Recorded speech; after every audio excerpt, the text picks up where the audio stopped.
গুমের সঙ্গে জড়িতদের বিচার করার অঙ্গীকার করেছেন পরিবেশ বিষয়ক উপদেষ্টা সৈয়দা রিজওয়ানা হাসান। বলেন, সরকারকে টিকিয়ে রাখতে আর কখনো যেন আয়নাঘর তৈরি করা না হয়। ভুক্তভোগীদের দাবি, অবিলম্বে নিখোঁজদের পূর্ণাঙ্গ তালিকায় তৈরি করা হোক।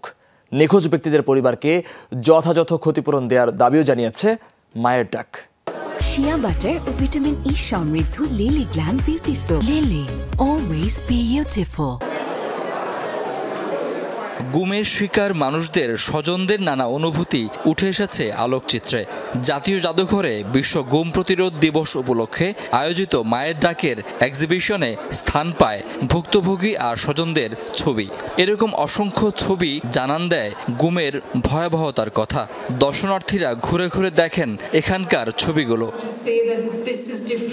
প্রদর্শনীর আগে জাতীয় জাদুঘর মিলনায়তনে আলোচনা সভায় গুম বিরোধী সনদে স্বাক্ষরের মধ্য দিয়ে দেশে গুম বন্ধ হবে বলে আশা করেন বক্তারা। আইনটা দরকার। প্রথমত আমরা যদি নিজেদের দেশে বিচার করতে চাই, এটা প্রেসিডেন্টের ক্ষমতা আছে অর্ডিন্যান্স আকারে আইনটাকে পাশ করার। এই সরকার যাতে ওইভাবে কোনোভাবে ফিরে না যেতে পারে, নাগরিক হিসাবে আমাদের দায়িত্ব আর কোনোদিন যাতে আমাদের দেশে আইনাঘর না থাকে।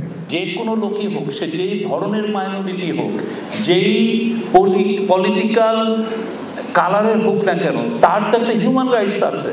তাকে কেউ গুম করতে পারবেন না। সে যেই যত বড় খারাপ লোক হোক না কেন, তাকে আপনি ট্রায়ালে আনেন, তাকে বিচার করেন যদি উনি অন্যায় করে থাকেন। আলোচনায় উপস্থিত ছিলেন সরকারের দুজন উপদেষ্টাও। তারা বলেন, গুমের সঙ্গে জড়িতদের বিচারের আওতায় আনা হবে। এখন চেষ্টা করব দোষীদেরকে খুঁজে বের করতে, হারিয়ে যাওয়া এবং তাদেরকে শাস্তির মুখোমুখি করতে, হারিয়ে যাওয়া মানুষগুলোকে ফিরিয়ে আনার চেষ্টা করতে, আর এই দেশ থেকে গুম শব্দটা চিরদিনের মতো সরিয়ে দিতে। এখন আমাদেরকে আরো প্রতিশ্রুতি দেয়া যে যারা ফিরে আসেনি তাদের ফিরিয়ে আনার চেষ্টা করার, যদি নাও আসে তাদের একটা খবর হলো আমাদেরকে বের করার, তাদেরকে আমাদেরকে চাই, তাদেরকে ফিরে পেতেই হবে। এর আগে সকালে কেন্দ্রীয় শহীদ মিনারে মানববন্ধন করে মায়ের ডাক। এখানে স্বজনদের একটাই দাবি, ফিরিয়ে দিতে হবে প্রিয়জনদের। আর যাদের মরদেহ বাড়ি ফিরেছে তাদের পরিবার চায় ন্যায্য বিচার আর ক্ষতিপূরণ। আমার বাবাকে যেভাবে হত্যা করা হয়েছে, আমার বাবাকে যেভাবে মারা হয়েছে, আমরা আমার বাবার হত্যার বিচার চাই। যারা এগুলোর সাথে জড়িত, এই যে গুমের সাথে জড়িত, তাদের আইনের আওতায় আনা উচিত এবং তাদের বিচার হওয়া উচিত। মায়ের ডাকের এই আয়োজনে একাত্মতা পোষণ করেন বিভিন্ন রাজনৈতিক দলের নেতৃবৃন্দ, ছিলেন শিল্পীরাও। অন্তর্বর্তী সরকারকে বলতে চাই, কোন চাপের কাছে, কোন হুমকির কাছে কোন ধরনের আপনারা নথি স্বীকার করবেন না।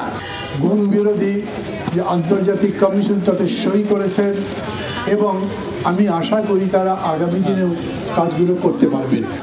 বক্তাদের দাবি, একটি কমিশন গঠন করে গুম হওয়া ব্যক্তিদের তালিকা প্রণয়ন করতে হবে।